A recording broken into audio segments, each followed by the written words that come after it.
যারা মরহুম শহীদ আল্লামা দেলোয়ার হোসেন সাঈদ রাহিমাহুল্লাহকে যারা এই হাত দিয়ে তার মূর্তি বানিয়ে তার ছবি কার্টুন আঁকিয়ে তৈরি করে এই হাত দিয়ে ওই মরহুম শহীদ আল্লামা দেলোয়ার হোসেন সাঈদ রাহিমাহুল্লাহকে যারা জুতা মেরেছে, কিয়ামতের ময়দানে তাদের হাত মনে হয় সাক্ষী দিবে না। দিবে কিনা? আরেকটু আসতে পর, আরেকটু আসতে পর, দিবে। তাহলে এখন চিন্তা করুন, যারা পা দিয়ে লাথি দিয়েছে তাদের পা সাক্ষী দিবে না।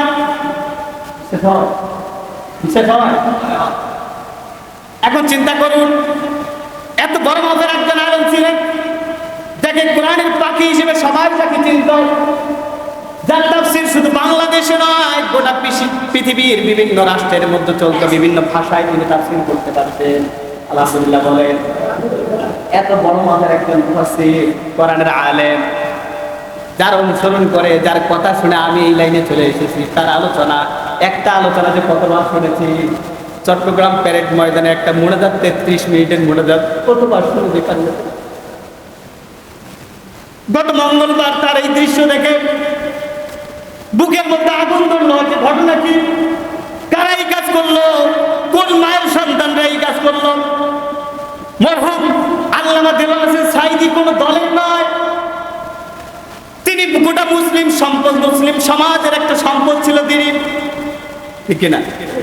গোটা মুসলিম সমাজের তিনি সম্পদ ছিল।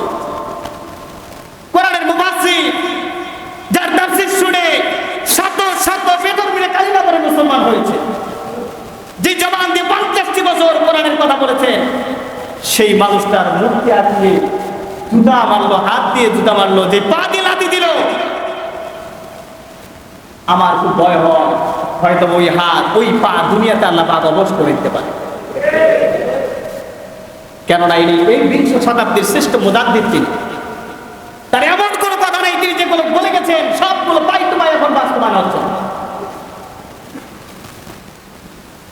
তিনি শুধুমাত্র বাংলাদেশ জামাত ইসলামীর তিনি আলেম নন, শুধুমাত্র তিনি চরমনায়ের আলেম নন, তিনি আল্লামা যেমন জামাত ইসলামী যেমন চরমনায়, তেমনই সরসিনা, ফুলপুরা, তাবলীগেরও তিনি আলেম, ঠিক না?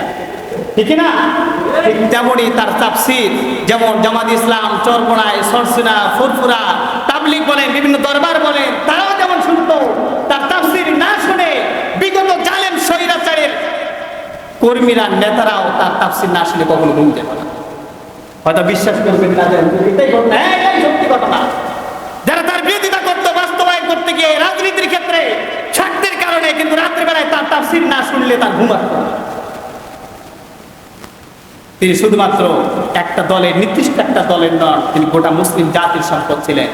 তাহলে আজকে এই মুসলিম জাতির সম্পদে আজকে চেহারায় যারা জুতা মেরেছে, শুধুমাত্র তাকে অপমানিত করে নাই, গোটা মুসলিম সমাজকে তারা অপমানিত করেছে। আমি অনুরোধ করব, যারা বর্তমানে যারা ক্ষমতায় বসে আছেন, আমি অনুরোধ করব এদেরকে চিহ্নিত করে, এদেরকে দৃষ্টান্তমূলক শাস্তির আওতায় নিয়ে আসে, না হলে যে হাত দিয়ে জুতা মেরেছে আপনার করবি না, ওই জুতা মেরে আপনাদেরকে আগামীতে দেশ থেকে বিতাড়িত করে ছাড়বে। এখন ওই সতর্ক হওয়ার সুযোগ, তাদেরকে যদি দৃষ্টান্তমূলক শাস্তির আওতায় যদি নিয়ে আসতে না পারে, তাহলে আপনাদের কপালে এর চাইতে ভয়াবহ পরিণত হবে। তার কারণ মুসলিমরা আজকে নামাজ না পড়লেও কোরআনকে অবমাননা তারা সহ্য করতে পারে, ঠিক না? কোরআনের আলেমদের বিরুদ্ধে অবস্থান নিলে এরা সহ্য করতে পারে না। নামাজ না পড়লেও, মুখে দাড়ি না থাকলেও, মাথায় টুপি না থাকলেও, আলেমদের বিরুদ্ধে যখন কোন রায় হয়েছে, দাড়ি টুপি না থাকলেও তাদের পক্ষে তারা জীবন পর্যন্ত দিয়েছে। এই জন্য আমি অনুরোধ করব, যারা আজকে স্বরাষ্ট্রমন্ত্রীর দায়িত্ব পালন করছেন, যারা আইন মন্ত্রী আছেন, এদেরকে চিহ্নিত করে তাদেরকে দৃষ্টান্তমূলক শাস্তির আওতায় নিয়ে আসেন, প্রকাশ্য শাস্তি দেবেন, যাতে করে এই শাস্তি দেখে আগামীতে এইরকম কাজ করা, অপকর্ম করার দুঃসাহস দেখাইতে না তারা যেন না পারে।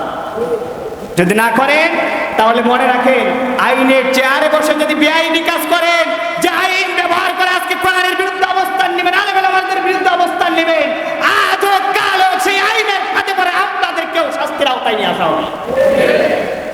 এই জন্য আমি অনুরোধ করব, যারা এই কাজ করেছেন, যারা সাপোর্ট করেছেন, সমর্থন করেছেন, তওবা করেন, ফিরে আসেন।